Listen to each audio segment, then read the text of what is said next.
私が勘違いをしているだって。さあな。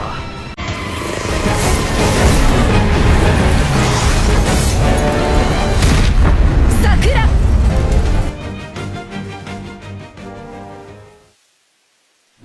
桜吹雪。まだいたか、エセヒーロー。倒れるわけにはいかねえ。Episode ke-6 ini dimulai dengan Shinra yang masuk ke markas pasukan 5 untuk mencari Suster Iris. Sambil berjalan, Shinra teringat bagaimana dia dijatuhkan dengan mudah oleh Hibana ketika pertemuan pertama mereka. Dia masih tidak tahu bagaimana mengatasi hal itu jika kali ini terjadi lagi. Pada momen ini, Shinra dicegat oleh The Fit Angel Street. Tapi, hanya dengan sekali serang, Shinra mampu mengalahkan mereka bertiga. Kemudian Shins beralih pada Hibana, yang memberitahu Iris bahwa rekan-rekannya telah tiba untuk menyelamatkannya. Sang putri menyuruhnya untuk berdoa bagi rekan-rekannya itu, karena dia akan mengakhiri semuanya dengan kekuatannya.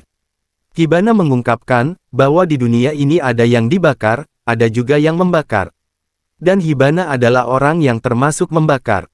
Dia juga kembali mengingatkan Suster Iris, bagaimana biarawati yang dibesarkan bersama mereka terbakar. Dan dari sanalah kekuatan generasi ketiga Hibana bangkit.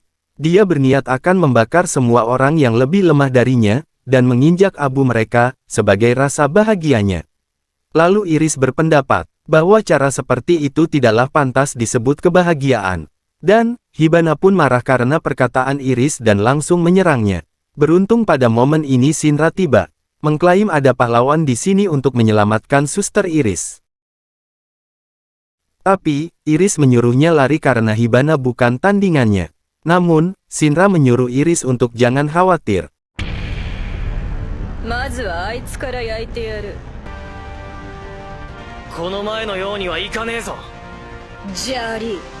Dan, Hibana menggunakan kemampuannya untuk melumpuhkan Shinra. Shinra pun langsung tersungkur dan merasa pusing. Sang putri mendekati Shinra dan menginjak kepalanya. Hibana kemudian mengungkapkan, bahwa yang Shinra alami adalah selaput panas. Yaitu tubuhnya saat ini sedang dibalut oleh panas yang Hibana buat. Jadi, panas itu memperlebar pembuluh darahnya, sehingga tekanan darah Shinra menurun, dan membuat aliran darah ke otaknya menurun drastis.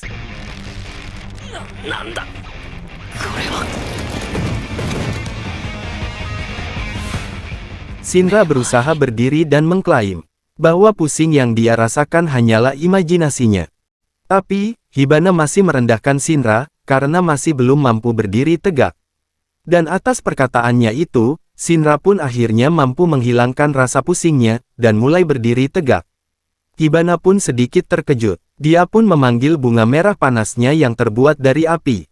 Shinra mengingatkannya, bahwa dia adalah seorang pahlawan, yang akan membangunkan gadis dari tidurnya. Dia pun juga mulai mengaktifkan kekuatan apinya.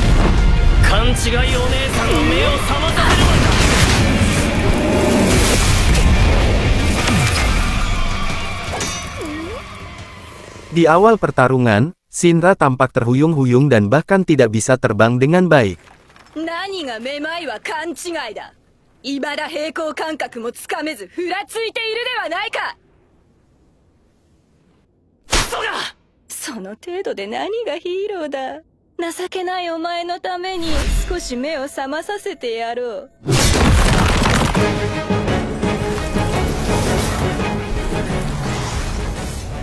Lalu, sang putri memanggil pohon sakuranya, dia meminta Iris serta Shinra untuk mengakui, bahwa tidak ada dewa atau pahlawan sejati di dunia ini. Tapi Iris menyangkalnya, asalkan berdoa dengan sepenuh hati, maka doanya pasti akan dikabulkan.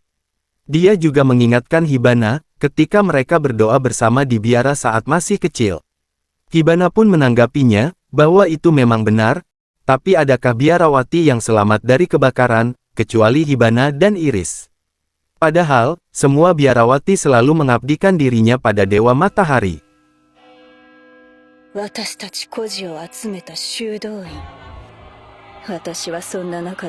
唯一不真面目だったよ。そしてあの日シスターたちが急に燃えた。私とアイリス以外全員、みんな私より敬虔に神に尽くした修道女だった。わかるだろう、人は報われない。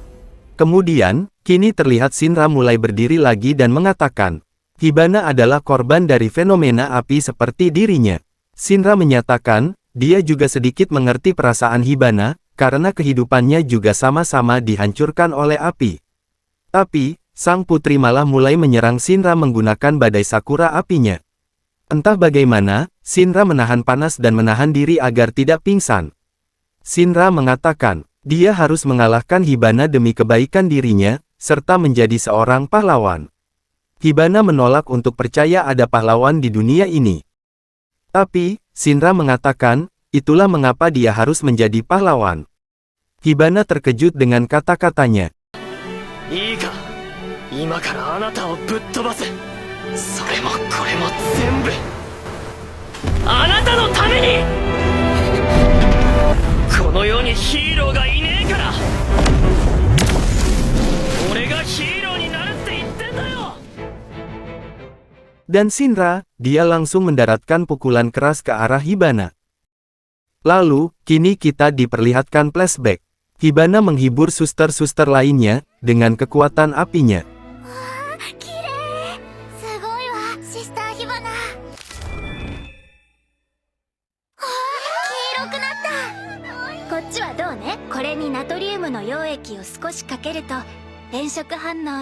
Iris yang saat itu masih pemalu, juga menontonnya dari balik tembok.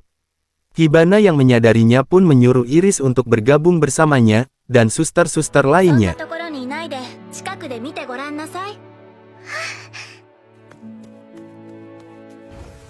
Mereka tumbuh dengan bahagia. Namun, setelah kejadian yang merenggut nyawa teman-temannya, Hibana menceburkan diri ke dalam kesedihan. Dia meninggalkan gereja, dan memutuskan untuk bertindak sebagai iblis api. Hibana ingin mempelajari apa yang dia bisa, tentang manusia api. Dari situlah Hibana menjadi seorang kapten, dengan menukarkan hasil penelitiannya. Iko, nigenai to. Watashi tachi mo yakete shimau. Nani ga Taiyou-shin sama kara moratta nouryuku da? Iris, omae wa honou nazo ni yakareru no yo. Kemudian, kini terlihat Hibana mulai sadar, dan melihat Shinra serta Iris melindunginya dari pohon sakura. Iris mengatakan, bahwa dia selalu mengagumi Hibana. Nande da? 身寄りのない修道院のみんなにとって、姉さんは憧れでした。美人で頭も良くて、炎を操れて、寂しく不安な私たちのヒーローだったんですよ。 Sang putri mengklaim, bahwa dia tidak memiliki siapapun, yang dia punya hanya kekuatan api. Tapi, api pun ternyata juga mengkhianatinya.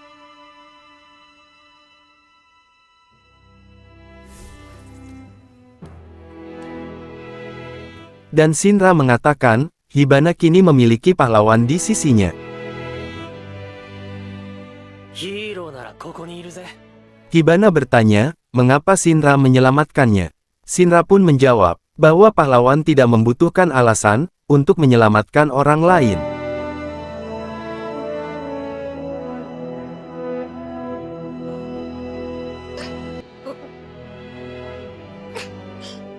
Hibana dan Iris tampak berbaikan, dan sang putri bahkan menunjukkan padanya, bunga dari masa kecil mereka.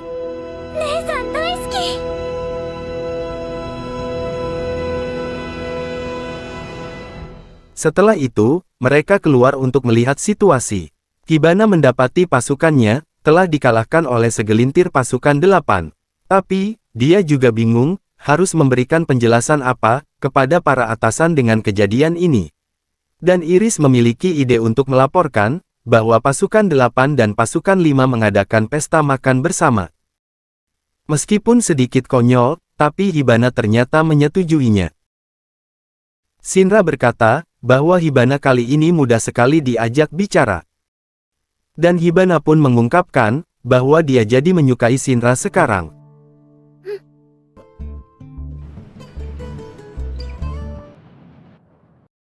Kemudian Shinra beralih pada Kapten Obi menyelesaikan persiapan. Dia menghubungi Hinawa, dan akan segera menuju ke sana. Tapi, Kapten Obi dengan wajah kagetnya, diberitahu bahwa pertarungan telah berakhir.